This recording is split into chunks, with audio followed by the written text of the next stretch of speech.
আসসালামু আলাইকুম এভরিওয়ান। তো চলো বেশি কথা না কইয়া গল্প শুরু করা যাক।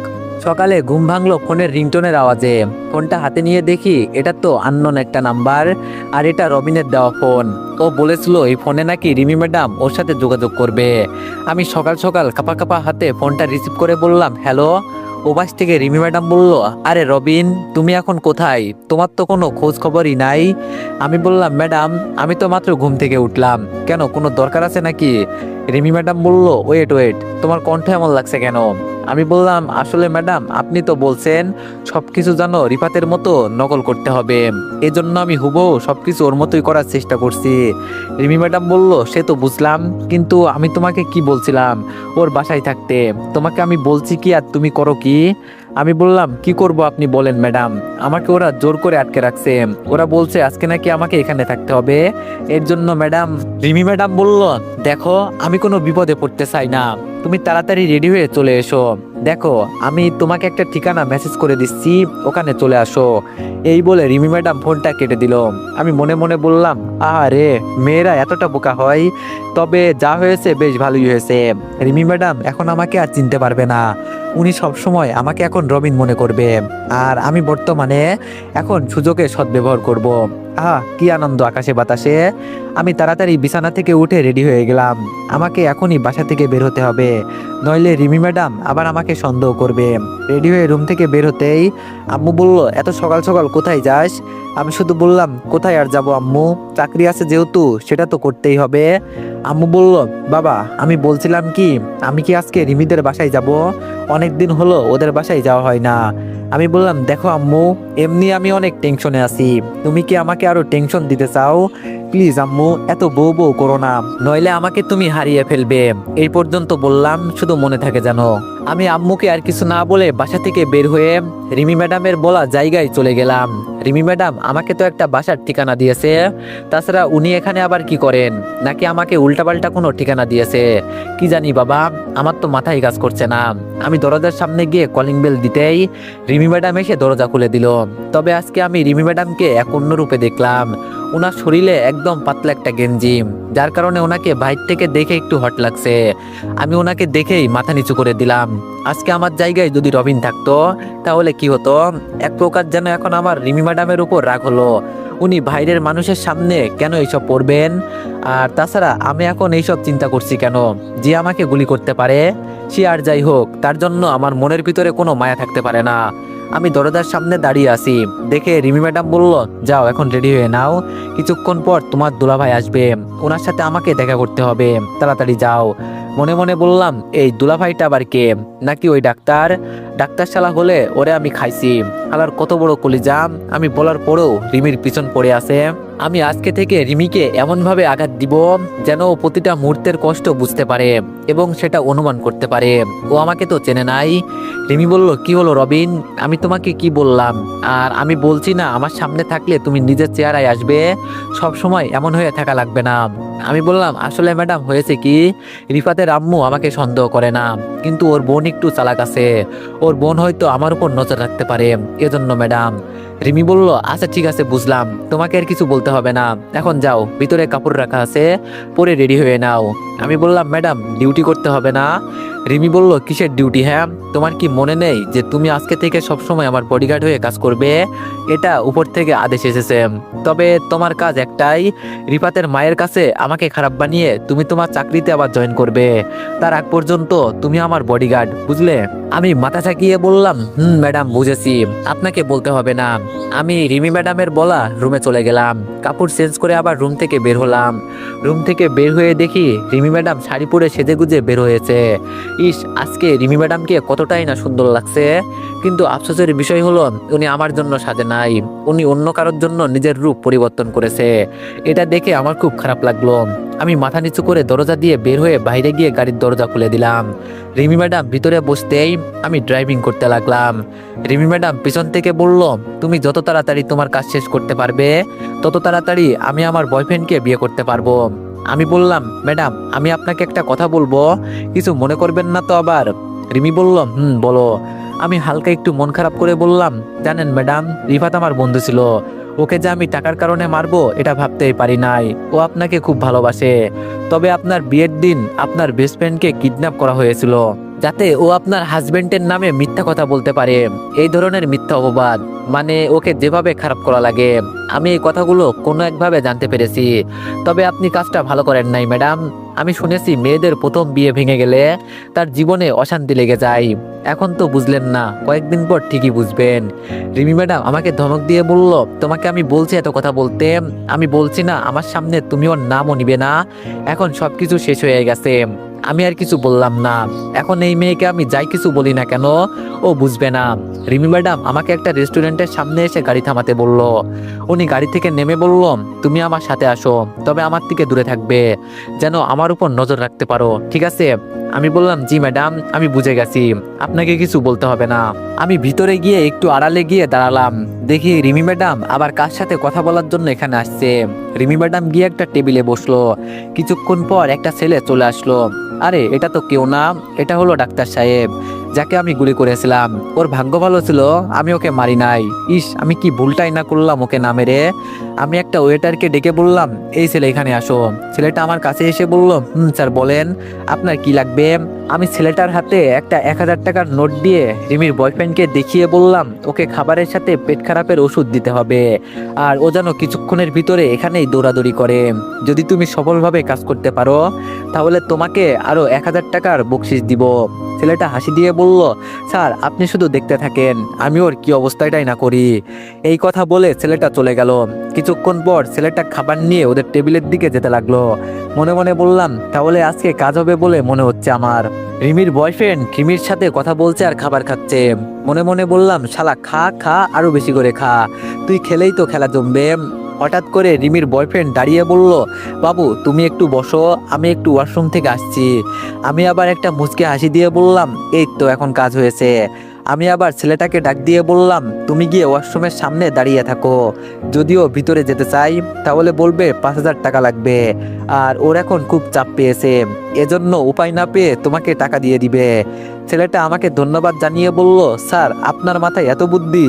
ছেলেটা এবার আমার সামনে থেকে চলে গেল। আমি দূরে দাঁড়িয়ে আছি দেখে রিমি ম্যাডাম ডাক দিয়ে বলল, রবিন এখানে আসো তো। আমি রিমি ম্যাডামের সামনে গিয়ে বললাম, ম্যাডাম বলেন। রিমি ম্যাডাম বলল, তুমি তো ওকে আরো আগে দেখেছো, বলো তো ওর সাথে আমাকে কেমন মানাবে? আমি রিমি ম্যাডামের কথা শুনে শুধু বললাম, থাক ম্যাডাম বাদ দেন, আমি কিছু বললে আপনি মন খারাপ করবেন। রিমি ম্যাডাম বলল, আরে না বলো তুমি। আমি বললাম, আপনাকে আমি আর কি বলবো, আমার এখন নিজেকে নিজে গুলি করতে ইচ্ছে করছে। টাকার কাছে আমি আমার বন্ধুত্ব বিক্রি করে দিলাম। কিভাবে পারলাম আমি? আমার আম্মুকে আমি বলতে শুনেছি, কোনো মেয়ে যদি তার স্বামী রেখে বাইরে কারোর সাথে রং তামাশা করে তাহলে ওই মেয়েটা ভালো না, ওই মেয়েটা বাজারের নষ্ট মেয়ের থেকেও আরো জঘন্য। আমি আপনাকে এই কথাটা বলতে চাইনি, আপনি একজন মেজর, চাইলেই আমার চাকরি খেয়ে ফেলতে পারেন, কিন্তু আমি নিজ হাতে আমার বন্ধুকে মেরেছি, আমি তো একজন অপরাধী। রিমি বলল, তোমার এত বড় সাহস আমার মুখের ওপর?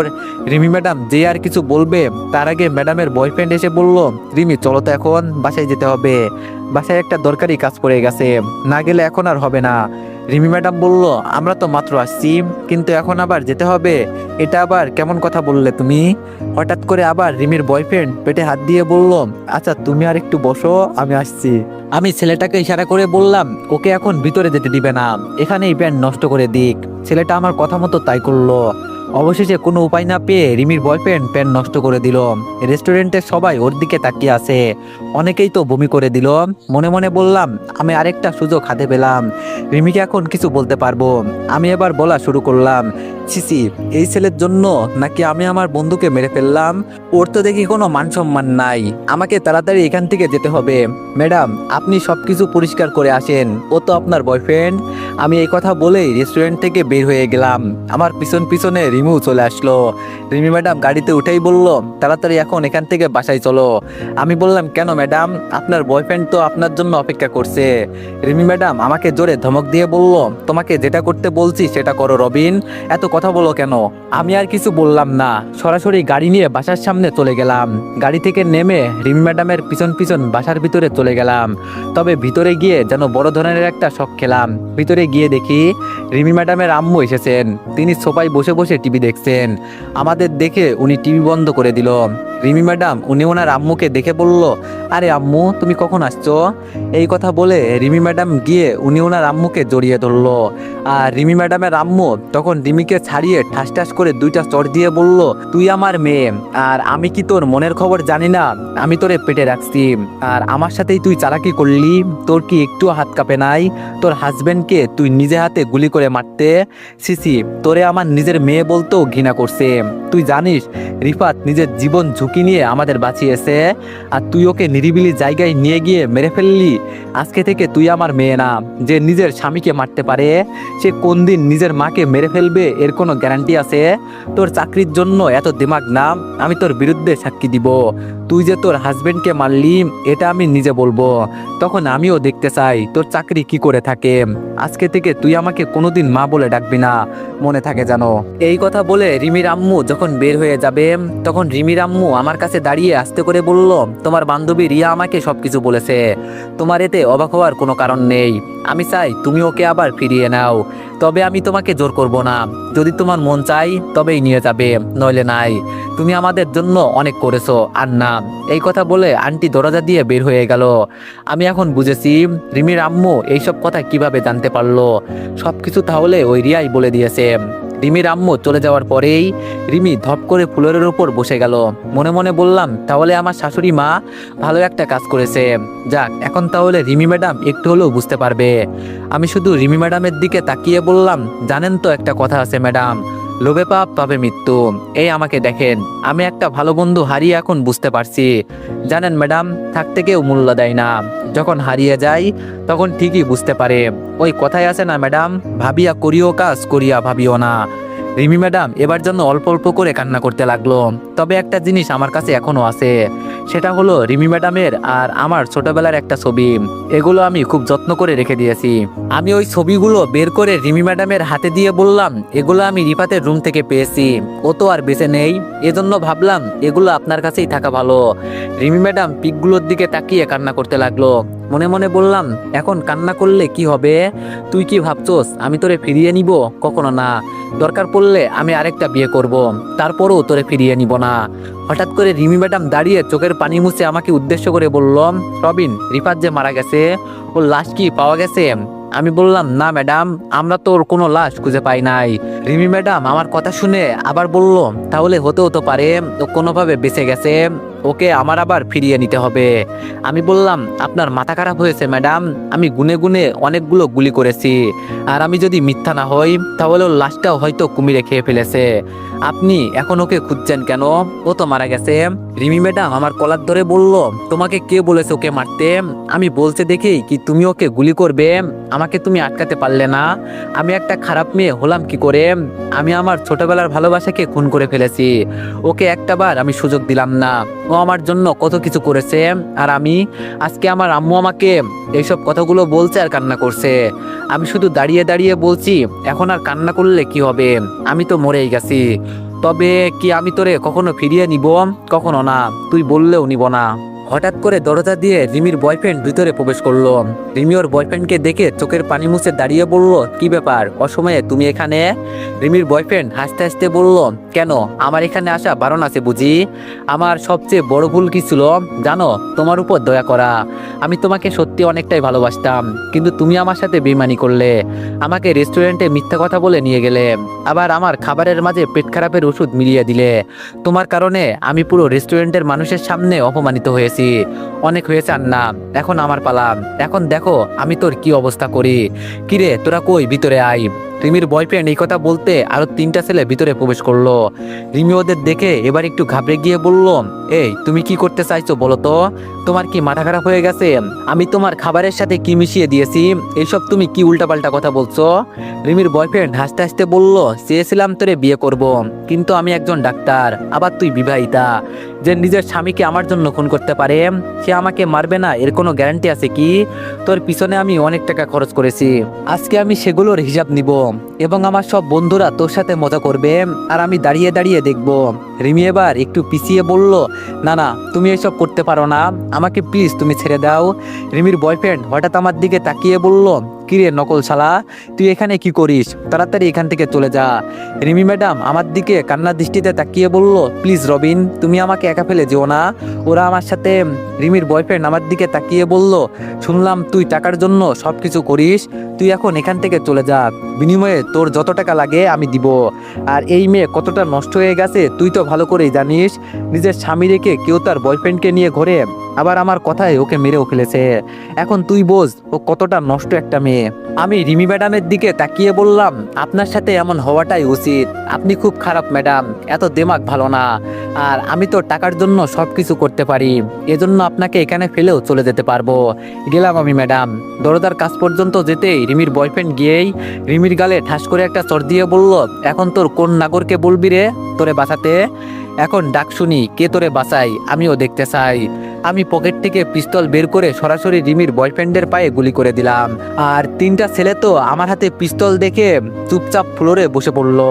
এবার আমি রিমির বয়ফ্রেন্ডকে উদ্দেশ্য করে বললাম, কি মনে হয় তোর, আমি কি আসলেই নকল রিফাত? তোর কি মনে হয় একটা মেয়ে আমাকে মারতে পারবে?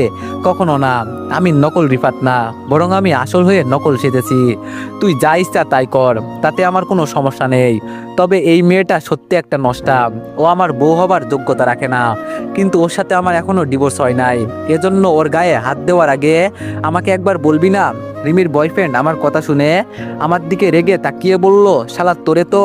আমি সরাসরি ওর বুকের মাঝে গুলি করে দিলাম আর ছেলেগুলোর উদ্দেশ্য করে বললাম, যদি বাঁচতে চাস তাহলে এখান থেকে দৌড়ে পালিয়ে যা, তোদের আমি কিছু করব না। আমার কথা শুনে ছেলেগুলো দৌড়ে দরজা দিয়ে পালিয়ে চলে গেল। রিমির বয়ফ্রেন্ডের লাশটা নিচে পড়ে আছে। রিমি যেন অবাক দৃষ্টিতে আমার দিকে তাকিয়ে আছে, আরও ধীরে ধীরে বলেই ফেললো, তুমি কি সত্যি আসল রিফাত? আমার তো বিশ্বাসই হচ্ছে না। আমি একটা মুচকি হাসি দিয়ে বললাম, আমি আসল নাকি নকল তোর সেটা জেনে লাভ কি? আর তোরে যদি আমি আমার বাসার আশেপাশে দেখি তাহলে তোরে আমি জ্যান্ত কবর দিয়ে দিব। তোর পিছনে অনেক ঘুরেছি আন্না, এখন আমি একেবারে হাঁপিয়ে গেছি। যে জিনিসটা হবে না তার আশা করে লাভ আছে? আমি আর কিছু না বলে দরজা দিয়ে বের হয়ে গেলাম। পিছন থেকে রিমি দৌড়ে এসে আমাকে বলল, রিফাত একবার আমার কথাটা শোনো প্লিজ। আমি পিছনে তাকিয়ে সামনে রিমির বয়ফ্রেন্ডের শরীরে আবার গুলি করে বললাম, সাবধান, আমাকে ছোঁয়ার চেষ্টা করবি না, তুই একটা বাজে মেয়ে, তোরে তো বাজারের নষ্টা পাড়ায় মানাই, হালির বাচ্চা হালি। এই কথা বলে আমি আবার এক সেকেন্ডও এখানে দাঁড়ালাম না, সাথে সাথে বাসা থেকে বের হয়ে রাস্তা ধরে হাঁটতে লাগলাম। একটা রিক্সা নিয়ে বাসার দিকে যেতে লাগলাম। বাসায় যেতে যেতেই অনেকটাই সময় চলে গেল। বাসার সামনে গিয়ে দরজা খুলে ভিতরে গিয়ে দেখি আপু সোফায় বসে আছে, আর আপুর পাশে তানিয়া এবং ওর বান্ধবী ঋতু আছে। আমি ওদের এখানে দেখে একটু অবাক হই নাই, তবে আমার শরীরের রাগটা এখনো কমে নাই। পিছনে যে পিস্তল রেখেছি এটা খুব ভালো করেই দেখা যাচ্ছে। আপু আমার দিকে তাকিয়ে বলল, তোর পিছনে এটা কি? আমি পিছন থেকে পিস্তল বের করে বললাম, এটা একটা পিস্তল, কিছুক্ষণ আগে একজনকে জায়গা মতো বসিয়ে আসছি। কেন, তুই কি কিছু বলবি? আপু যাই কিছু বলবে তার আগে রিয়া ভিতরে এসে বলল, কিরে রিফাত তুই আবার কখন এলি? আমি বললাম, এই তো কিছুক্ষণ হলো। কেন, কিছু বলবি? রিয়া হাসি দিয়ে বলল, তোর সাথে কিছু কথা ছিল, একটু এখানে আয় তো। আমি বললাম, না সমস্যা নেই, তুই এখানেই বল। রিয়া বলল, কিন্তু তোর তো সমস্যা হবে এখানে বললে। আমি বললাম, কিছু হবে না, তুই বল, আমি শুনছি। রিয়া আমার দিকে তাকিয়ে বলল, একটা ছেলে আমার বান্ধবীকে প্রতিদিন রাস্তায় বিরক্ত করে, কিছু একটা করতে হবে, কিন্তু কি করব আমি বুঝতে পারছি না। আমি রিয়ার সামনে গিয়ে ওর হাতে পিস্তল দিয়ে বললাম, আগে ওকে তুই বুঝিয়ে বল, আর তোর কথা যদি বুঝতে সমস্যা হয় তাহলে গুলি করে মেরে ফেল, পরে কি হয় না হয় আমি দেখে নিব, তুই এখন যা, আমার মাথায় এমনি অনেক গরম আছে। রিয়া আচ্ছা বলে বলল, ঋতুর খবর কি? রিয়াকে ধমক দিয়ে বললাম, তুই এখন এখান থেকে যা বলছি, আমার মাথা কিন্তু খুব গরম আছে। রিয়া আর কিছু না বলে চলে গেল। এবার আমি আপুর পাশে বসে বললাম, কি বলতে চেয়েছিলি বল, আমি শুনছি। আপু আমার দিকে তাকিয়ে ভয়ে ভয়ে বলল, না মানে। আমি এবার হাসি দিয়ে বললাম, এতদিন পর দেখলাম আমার বড় বোন আমাকে ভয় পেয়ে মানে করছে। আপু এবার চোখ লাল করে বলল, রিফাত ভালো হবে না কিন্তু বলে দিলাম। আমি বললাম, আচ্ছা ঠিক আছে, তুই বল কি বলবি, আমি শুনছি। আপু বলল, দেখ রিফাত, আমি বলতে চেয়েছি তুই এখন আবার ঋতুকে বিয়ে কর। রিমি তোর সাথে বেইমানি করেছে, ও আর ফিরে আসবে না। আমি তোর ভালোর জন্য এই কথা বলছি, তুই প্লিজ রাজি হয়ে যা। দেখ তোর বিয়ের পরেও ও তোরে বিয়ে করতে রাজি হয়েছে, এখন তুই প্লিজ রাজি হয়ে যা। ঋতুর দিকে তাকিয়ে দেখি ও মাথা নিচু করে নিচের দিকে তাকিয়ে আছে, তবে আমার মনের ভিতরে কেমন যেন একটা জেদ বসে গেল। এজন্য আমি আপুর দিকে তাকিয়ে বললাম, তুই বিয়ের সবকিছু রেডি কর, আমি আগামী 3 দিনের ভিতরে আবার বিয়ে করব। পিছন থেকে আম্মু এসে বলল, এই তোর মাথা খারাপ হয়ে গেছে, কি সব কথা বলছিস তুই? তোর তো বিয়ে করা বউ আছে। আমি আম্মুর দিকে তাকিয়ে বললাম, তুমি কাকে বউ বলছো? তুমি কি এটা জানো না তোমার বৌমা আমাকে মারতে নিয়েছিল, আর ও নিজ হাতেও আমাকে গুলি করেছে। ভাগ্য ভালো ছিল যে বেঁচে ফিরে আসছি, আবার ওকে তুমি বউ বলছো? তোমার মাথা খারাপ হয়ে গেছে আম্মু? আম্মু আমার দিকে তাকিয়ে বলল, তুই এসব কি বলছিস? আমি বলে আম্মুর দিকে তাকিয়ে মন খারাপ করে বললাম, জানো আম্মু, ছোট থেকে আমি এই মেয়েকে অনেক পছন্দ করতাম। আমি চেয়েছিলাম ওকে বিয়ে করে সুন্দর একটা সংসার করব। কিন্তু ও আমার সাথে বেইমানি করেছে আম্মু। জানো আম্মু, ওর বয়ফ্রেন্ড ছিল, আর আমি ওর পথের কাটা ছিলাম। এই জন্য ও আমাকে মারতে নিয়েছিল। ভাগ্য ভালো ছিল যে পালিয়ে গিয়েছি, এজন্য বেঁচে গেছি। এখন ও আমার মন থেকে উঠে গেছে। ওকে আমার আর ভালো লাগে না আম্মু, আমি চাই না ওকে। তুমি বোঝো না কেন? আম্মু আমার মাথায় হাত দিয়ে বলল, এইসব কথা তুই আমাকে আরো আগে বলিস নাই কেন? আমি ওর আম্মুকে সবকিছু বলতাম। আমি বললাম, না না আম্মু, তোমাকে কিছু বলতে হবে না। তবে আমার একটা কথা শুনে রাখো, এই মেয়ে যদি এই বাসায় আসে তাহলে আমাকে হারাবে। আমি তোমাদের ছেড়ে চলে যাব। ওকে এখন আমি ঘৃণা করি, ও নষ্ট একটা মেয়ে। সবাই চুপ করে আমার কথা শুনছিল। তবে কথার মাঝে আপু শুধু বলল, তাহলে তুই এখন কি করতে চাস? দেখ, মনের বিরুদ্ধে কিছুই হয় না, যা কিছু হয় সবকিছু নিজের ইচ্ছা মতে। এজন্য আমি বলি কি, তুই আগে চিন্তা করে আমাকে এর উত্তর জানা। আমি আপুর কথা শুনে কিছুক্ষণ চুপ থেকে বসেছিলাম, তবে খানিকক্ষণ পরেই বললাম, জানিস আপু, তুই আগের থেকে অনেক পরিবর্তন হয়ে গেছোস।